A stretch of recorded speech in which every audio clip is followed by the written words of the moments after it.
Assalamualaikum warahmatullahi wabarakatuh. Alhamdulillahirabbil alamin wassalatu wassalamu ala asrofil anbiya'i wal mursalin wa ala alihi wa sahbihi ajma'in. Bertemu kembali dengan saya Rudi Julianto. Kali ini saya ingin menyampaikan tentang keutamaan membaca Al-Quran. Sebagai muslim, tentu kita harus mempunyai interaksi yang frekuensinya sering dengan Al-Quran, karena Al-Quran itu adalah kitabullah, pedoman hidup manusia, merupakan rahmatan lil alamin. Rasulullah SAW mengatakan bahwa sebaik-baiknya ibadah adalah membaca Al-Quran.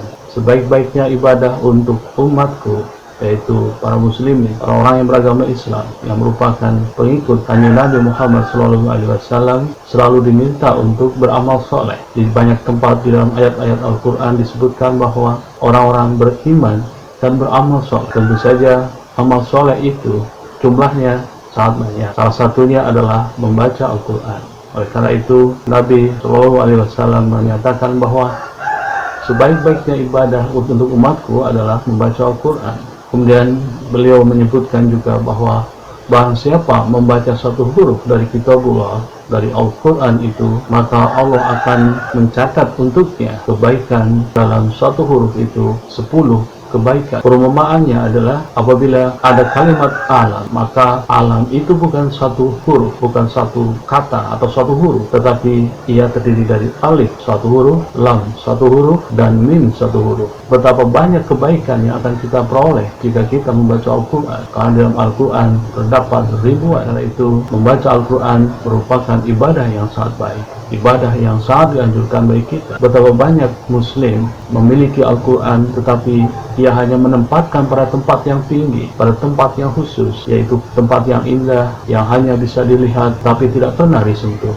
Oleh karena itu, sebaik-baiknya ibadah itu adalah menggunakan Al-Quran itu, membacanya dengan sebaik-baiknya, sehingga kita bisa memperoleh pahala berupa kebaikan. Kemudian Rasulullah SAW juga menyebutkan bahwa memerintahkan kepada kita semua umat Islam untuk membaca Al-Quran. Beliau menyebutkan, bacalah Al-Quran, karena Al-Quran itu akan datang pada hari kiamat, akan memberikan syafaat kepada orang yang membacanya. Di hari kiamat, tentu setiap orang pada hari itu menghadapi situasi dan kondisi yang tidak pernah kita bayangkan, situasi dan kondisi yang sangat berat. Kita tidak tahu bagaimana kita akan dibawa.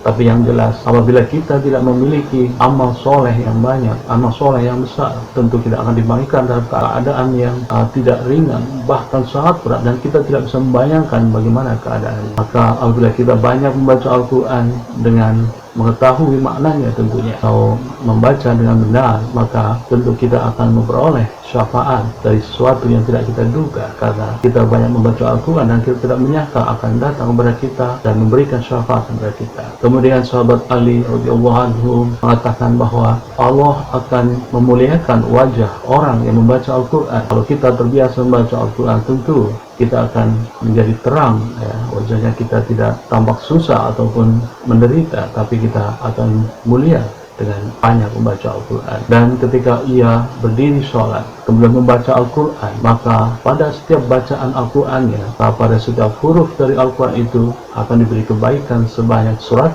kebaikan. Ketika dia duduk setelah sholat, setelah selesai sholat, kemudian dia masih dalam duduk, kemudian dia membaca Al-Quran, maka dari setiap huruf yang dia baca itu akan diberikan 50 kebaikan. Dan jika telah keluar dari sholat karena melakukan sesuatu, tapi dia masih dalam keadaan berwudu dan suci, maka dia ketika membaca Al-Quran, dalam setiap huruf akan mendapatkan balasan kebaikan berupa 25 kebaikan. Tapi apabila sudah keluar dari sholat, kemudian tidak berwudu atau tidak dalam keadaan suci, maka setiap huruf yang kita baca dari Al-Quran itu, kita akan memperoleh kebaikan sebanyak 10 kebaikan. Inilah kenapa membaca Al-Quran merupakan ibadah yang utama bagi muslim, bagi mukmin, bagi orang Islam, bagi umat Islam. Karena itu, marilah kita perbanyak intensitas interaksi kita dengan Al-Quran. Tentu saja membaca Al-Quran yang diterima oleh Allah SWT dan mendapatkan kemungkinan besar sebagai sebuah nilai ibadah adalah tidak sekedar membaca, tidak sekedar mencari kuantitas. Kalau kita